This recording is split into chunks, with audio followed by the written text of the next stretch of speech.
of vaccination to attend any home game. Thank you for joining us. I'm Marie Mortera. And I'm Latoya Silman in for Jim Snyder tonight. Health and safety must come first. Davis says it's a very difficult decision, but enforcing a mask policy just wasn't working. News 3's Denise Roche is live outside Allegiant Stadium. And Denise, Davis told you that he would forget to put up his own mask sometimes. Yeah, and he says this new requirement simply takes away the guessing game.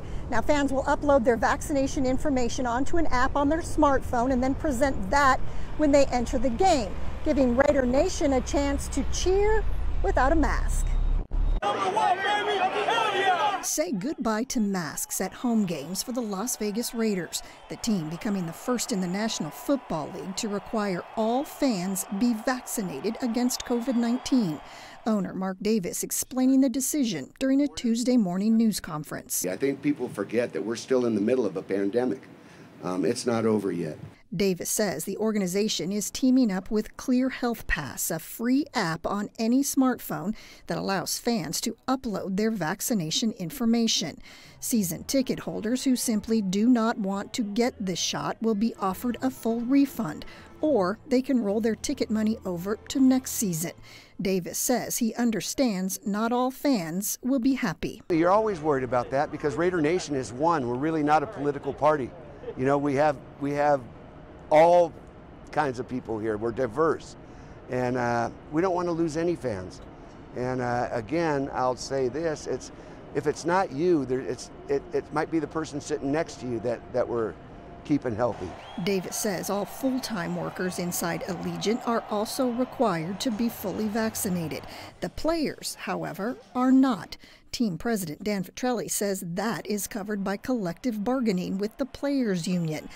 And the current directive of the state of Nevada exempts athletes from the mask mandate already. Still, Davis believes requiring fans to be vaccinated is the right thing to do. Governor Sisolak was dealt a pretty bad hand. Things were going pretty good here in Las Vegas when the pandemic hit. And he's had to scramble every which way but loose. Taking the guesswork out of a safe game day experience for everyone. We've had 4 events here with masks as the mandate, and it hasn't worked that well. I know me, I was eating and then I'd forgotten for a little while the other night. I'm guilty as well while I was watching the game the other night here. But then I said, oh crap, put my mask on. And this vaccination requirement takes effect September 13th. That's when the Raiders will be playing the Baltimore Ravens right here at Allegiant Stadium. And one other option, there will also be a vaccination clinic on site on game day. There were several points made at tonight's protest outside the federal courthouse downtown. The main ones being that they want the Taliban gone and they want freedom for their loved ones. So my dad currently lives in the capital Kabul right now, and it's very hard to get in connect with him. So it's very heartbreaking. With the Taliban takeover in Afghanistan, Hosai Wahab is in fear for her father and her half-sister. And she's my blood. I have to worry about them not trying to kidnap her, not rape her, not sell her. And that scares me. Rokai Yousafzai came to the United States as a first-generation refugee. As a parent, he is devastated about what is happening to women and children by the Taliban. A father, sadly, unfortunately, killed his own daughter and then killed himself because he did not want his daughter to be in the hands of the Taliban. I'm a father. I know what that feels like.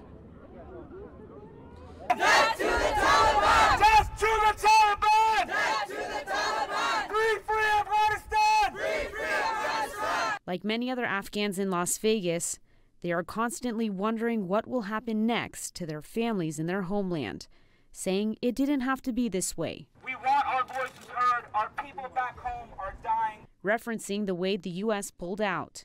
The current president should be held accountable for being able to pull out that quick, that fast, without thinking what's going to happen. Feeling most let down by the Afghan government. The National Army, the local police, the special forces in Afghanistan that were trained, highly trained by the U.S. in the last 20 years, being able to have the best equipment, being able to have Humvees and MRAPs and weapons. Actually, weapons is when you actually use it. They should have been able to hold the ground regardless of the numbers.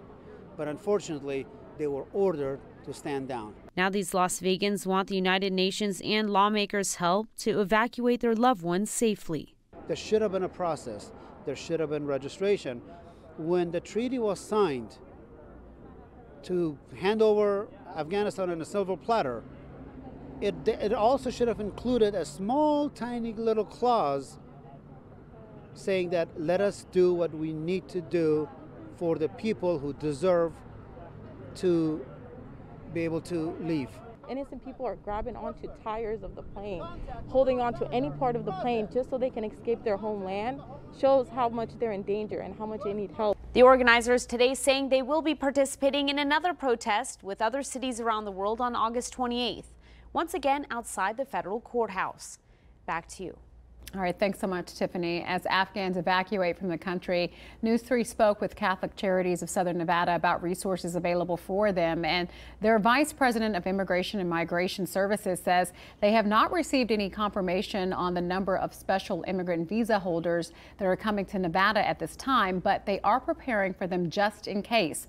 Services start as soon as they receive notification that a refugee is arriving, and that's when they work to find food, clothing, and shelter. One of the key areas that we will do is provide them with case management and employment services that can assist them with those services, as well as just prepare them in their new life here.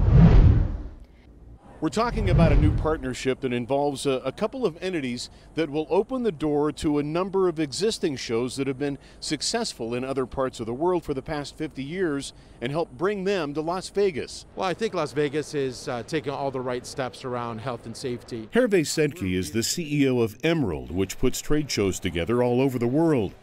And despite the latest uptick in COVID-19, he had no reservations about using the International Pizza Expo at the Convention Center as a backdrop to announce a partnership with Conexposium to bring Cial America to Las Vegas in 7 months.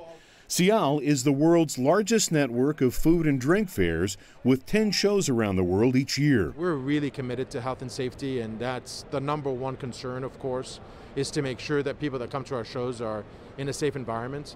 And we've been working so closely with Las Vegas. It's not known how many additional shows this new partnership will bring to Las Vegas, but Conexposium events draw 3.5 million visitors globally each year. As our convention industry continues to navigate the COVID pandemic, LVCVA CEO Steve Hill says convention organizers will be the ones to decide if their guests will have to be vaccinated, including the massive Consumer Electronics Show. As you know, CES announced today that they are going to require that everyone at the show is vaccinated. And, you know, we really follow the lead of each show.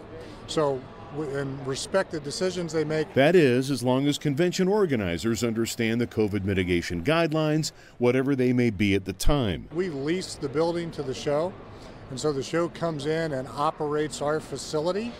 As long as they do it within our parameters, and that's never really an issue. Steve Hill says the Las Vegas Convention Center is being responsible in its approach to COVID protocols. He thinks it's a big reason that we haven't seen any conventions bail out during this recent rise in COVID, while a few convention destinations back east have had some cancellations. Hi everybody, I'm Reed Cowan from News 3 Las Vegas. We want to thank you for checking out our YouTube channel. Remember, you can always see more of our videos by clicking on the video links. And also don't forget to click that subscribe button so that you don't miss out on any of our YouTube updates. Thanks for watching.